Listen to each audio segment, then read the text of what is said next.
Film ini dibuka ketika seorang guru di taman kanak-kanak sedang mengajari murid-muridnya menuliskan aksara Cina. Namun nih, di antara murid lainnya ada dua anak yang gak bisa menuliskan apa yang diperintahkan oleh gurunya.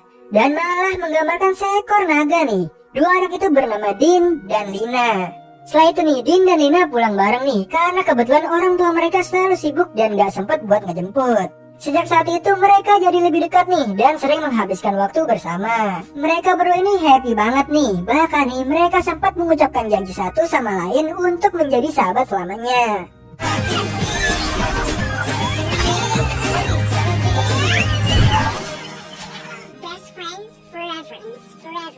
Namun nih gak lama kemudian keluarganya Lina ini harus pindah rumah karena suatu alasan.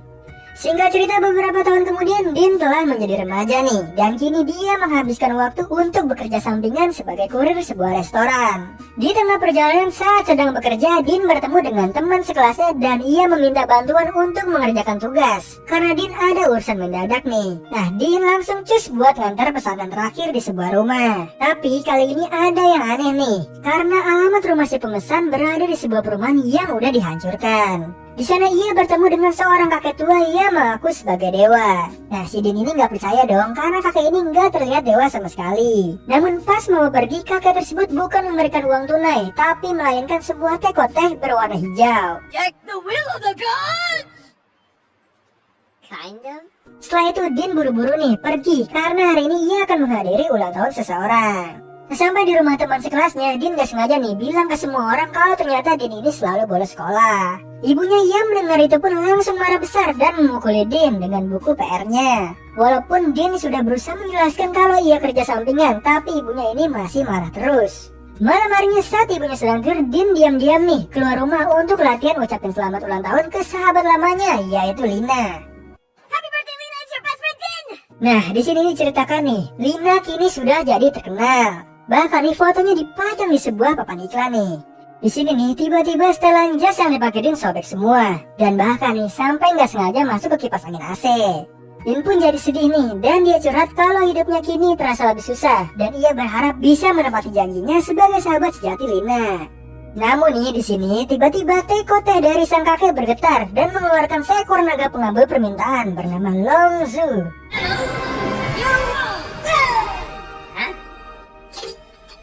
Long akan mengabulkan 3 permintaan Din yang kini telah menjadi majikan barunya.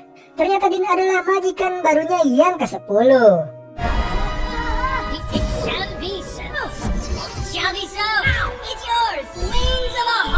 Tapi nih, tiba-tiba 3 pria yang memburu teko teh milik Din datang untuk merebut teko tersebut. Secara nggak sadar, Din ini bisa mengalahkan 3 pria ini dan berhasil kabur dari sana.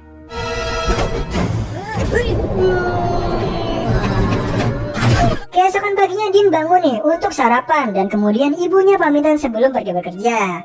Setelah ibunya pergi, Din kembali memanggil Long untuk keluar dari teko nih. Di saat Long diajak Din pergi keluar rumah, dia norak nih karena belum lihat barang-barang modern sebelumnya.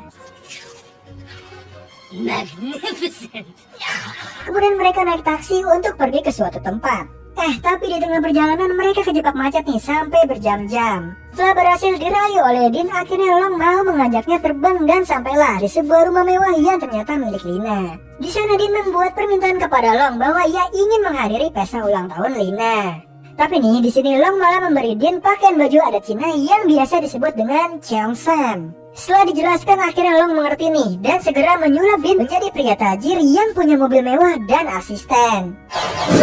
Saat di dalam, Din berusaha menyapa Lina, namun sayangnya teman kesayangannya ini sepertinya tak mengenali Din sama sekali. Singkat cerita, sampailah mereka di puncak acara nih karena ayah Lina nggak bisa datang dan mengagetkan semua orang nih. Nah, di sini nih Din mengalihkan tamu undangannya dengan menunjukkan bakat kungfunya. Setelah itu Din mengejar Lina nih dan meninggalkan pesta nih. Akhirnya dia menemukannya di dapur. Di sini Din pun menghibur Lina yang menangis karena sedih ayahnya nggak datang di hari pentingnya. Gak lama setelah itu ayah Lina menelpon nih untuk memberitahu bahwa ia telah mengirim sebuah hadiah yang dititipkan ke asistennya.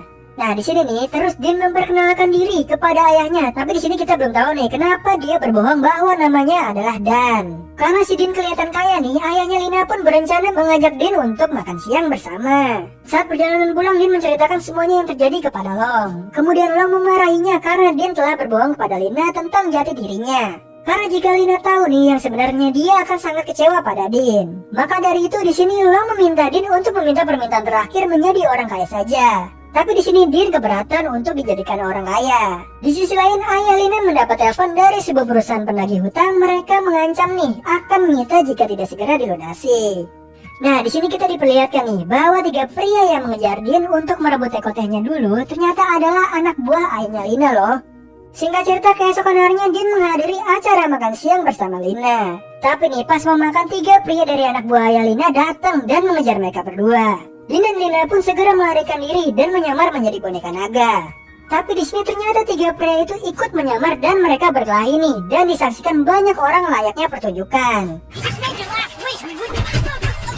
Dengan bantuan Long, mereka melarikan diri dengan terbang dan mendarat di dekat rumah Din. Karena waktu Din udah habis nih, dia kembali menjadi Din yang sebenarnya.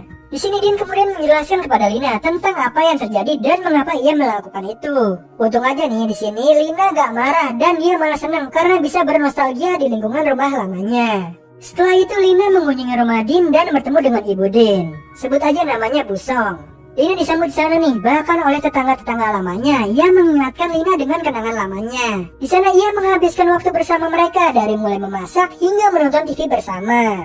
Kemudian nih di sini Din diam-diam mengajaknya pergi ke rooftop dan di sana mereka mengingat janji yang dulu diucapkan. Tapi nih sayangnya setelah itu Lina harus pergi karena ia harus mendatangi sesi pemotretan untuk sebuah iklan. Sebelum pergi nih, Lina dengan sangat hati-hati memberitahukan Din bahwa dia nggak mau berhubungan lebih dari sekedar teman dengan Din. Karena di sini Lina bilang nih, Din kurang realistis orangnya. Din yang kesal memaksa Long mengabulkan permintaan terakhirnya, yaitu menjadi orang kaya agar bisa berteman dengan Lina.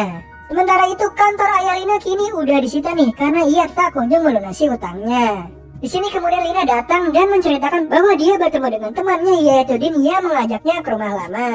Tapi nih di sini kemudian ayahnya buru-buru pergi karena dia menyadari kalau ternyata Din lah yang memegang toko teh yang ia cari-cari. Di sisi lain Din dibawa Long ke sebuah tempat aneh untuk menceritakan kehidupan lama Long saat menjadi manusia yang dulunya sangat kaya raya. Di sini dia menjelaskan nih, percuma saja kaya raya kalau tidak ada satupun teman atau keluarga yang menemaninya. Apalagi di saat-saat terakhir dia hidup nih. Bahkan nih saat ia sudah di akhirat, bukan disambut oleh dewa, Long malah dirubah menjadi naga pengabul permintaan. Dan dari situ nih, Din dan juga Long belajar banyak hal, bahwa teman dan keluarga lebih berarti daripada harta sebesar apapun. Saat kembali nih, ayah Lina yang bernama Pak Wan dan 3 anak buahnya tiba-tiba datang dan meminta Din untuk memberikan teko teh itu kepadanya.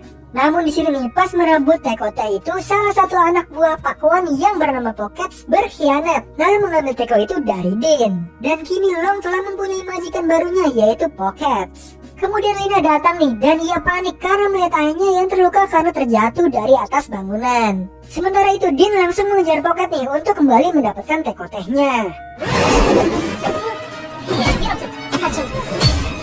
Di sini saat Pockets mau menonjok Din, Long berusaha untuk melindunginya dan akhirnya ia berubah menjadi emas. Kemudian mereka berdua jatuh nih dari atas langit dan di sini nih Long tenggelam di sungai terdalam bersama tekonya. Ternyata nih Long Zhu kembali ke akhirat dan bertemu dengan dewa yang mengutuknya menjadi naga. Ia sudah bisa terima di akhirat nih karena sudah berhasil memahami makna kehidupan yang sebenarnya. Tapi nih di sini Long masih mau kembali ke dunia karena ia belum mengabulkan permintaan terakhir dari Din. Long diizinkan kembali nih, namun dengan suatu syarat. Setelah itu ia kembali ke Din nih dan mengabulkan permintaannya yaitu menghidupkan kembali Pak Wan.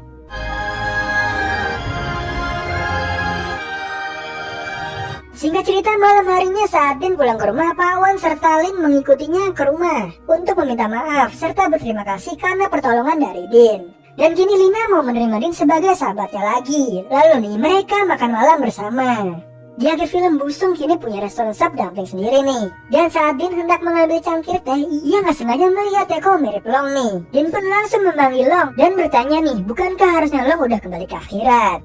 Ternyata di sini diceritakan nih, ia harus memenuhi syarat yang diberikan dewa saat Long memaksa meminta kembali ke dunia, yaitu melayani 10 majikan lagi. Kerennya nih, Long melakukan ini semua demi Din.